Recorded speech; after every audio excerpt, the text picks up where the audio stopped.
The FBI is treating the massacre of 14 people in California by a married couple with assault rifles as an act of terrorism.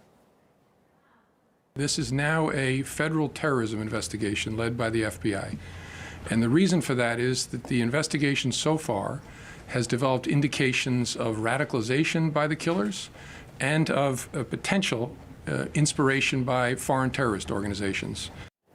Well, the FBI has reportedly established that one of the attackers communicated with extremists associated with the Shabab Islamist movement in Somalia, as well as with Al-Nusra Front, Al-Qaeda's wing in Syria, although that was several years ago.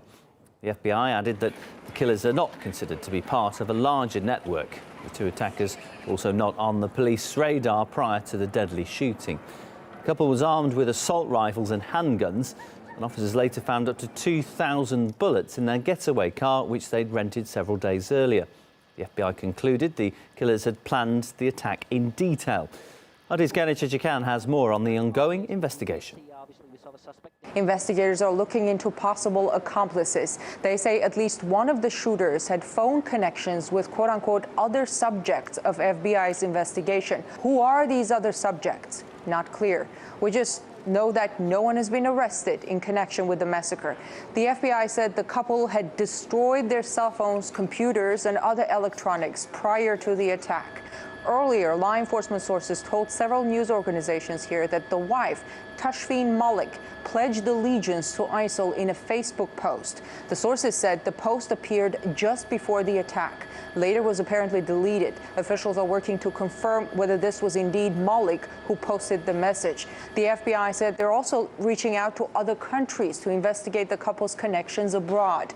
2 years ago, the male shooter, the husband, Saeed Farouk, traveled to Saudi Arabia. His wife, Malik, was a Pakistani native, a Pakistani citizen living in Saudi Arabia when she met Farouk. Farouk was a U.S. citizen, born in Chicago, Illinois, and raised in California. Malik entered the United States on a K-1 or fiancé visa last year. The FBI says they're trying to find out what motivated them to go kill so many innocent people, many of them the husband's co-workers. What authorities do know is that the attack was clearly planned well in advance. Police found a makeshift bomb lab at the shooter's home.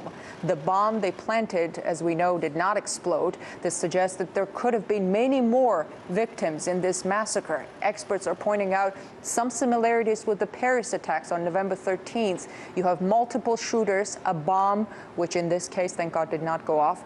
Authorities are careful when speaking about a possible connection with ISIL because they know a terrorist organization like that would like to get their name attached to an attack like this. Prior to heading to the killing, the two left their 6-month-old daughter with their grandmother. And after the search of their home, an extensive arsenal of more than 4,000 rounds of ammunition, homemade pipe bombs and materials for making weapons was discovered. Middle East analyst Sanada Hashimi says that there are many in the US who could come under the influence of Islamic State. There's a certain set of individuals that are, susceptible to this type of radicalization, and they exist. ISIS is deliberately encouraging its sympathizers to stage these types of attacks.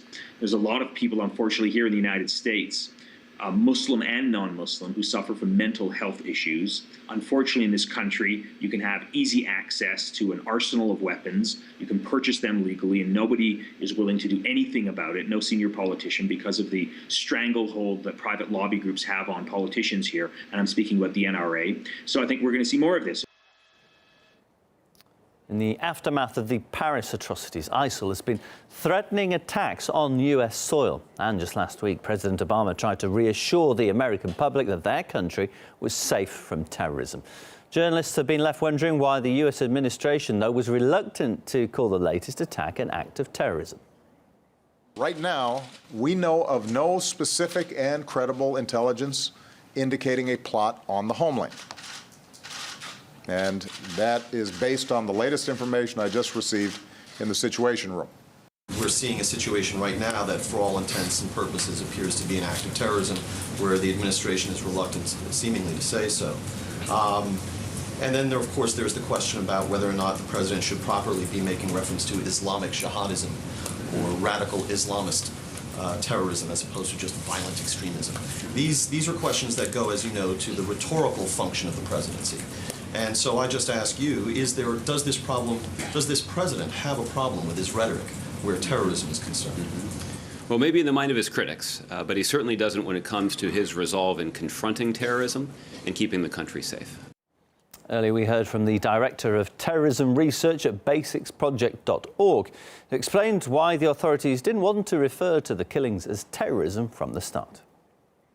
The current administration in place in the United States is not want to say the words Islamist terrorism, anything related with a violent act that could point back to the Middle East. Quite frankly, it's frustrating for many people who walk around the world with eyes wide open that they aren't more forthcoming with what we believe to be common sense. So this is a political motivation. It is absolutely something that is meant to bolster the narrative that this administration has been putting forth since the 2012 election, that terrorism is on the run. I think we understand that it's not.